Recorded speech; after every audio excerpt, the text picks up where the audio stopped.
بسم اللہ الرحمن الرحیم۔ مکھی کی وجہ سے ایک آدمی جہنم میں چلا گیا۔ رسول اللہ صلی اللہ علیہ وسلم نے فرمایا، ایک آدمی صرف مکھی کی وجہ سے جنت میں چلا گیا اور دوسرا جہنم میں۔ صحابہ رضی اللہ تعالی عنہم اجمعین نے عرض کیا، یا رسول اللہ صلی اللہ علیہ وسلم وہ کیسے؟ نبی اکرم صلی اللہ علیہ وسلم نے فرمایا، دو آدمی ایک قبیلے کے پاس سے گزرے۔ اس قبیلے کا ایک بت تھا جس پر چڑھاوا چڑھائے بغیر کوئی آدمی وہاں سے نہیں گزر سکتا تھا۔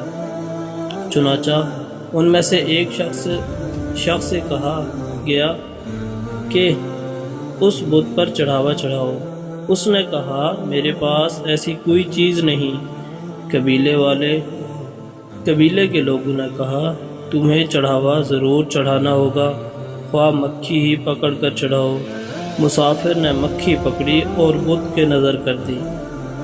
لوگوں نے اسے جانے دیا، چنانچہ وہ اس چڑھاوے کی وجہ سے جہنم میں چلا گیا۔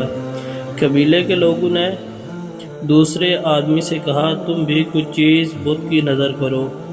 اس نے کہا، میں اللہ تعالیٰ عز و جل کے علاوہ کسی دوسرے کے نام کا چڑھاوا نہیں چڑھاؤں گا۔ لوگوں نے اسے قتل کر دیا اور وہ جنت میں چلا گیا۔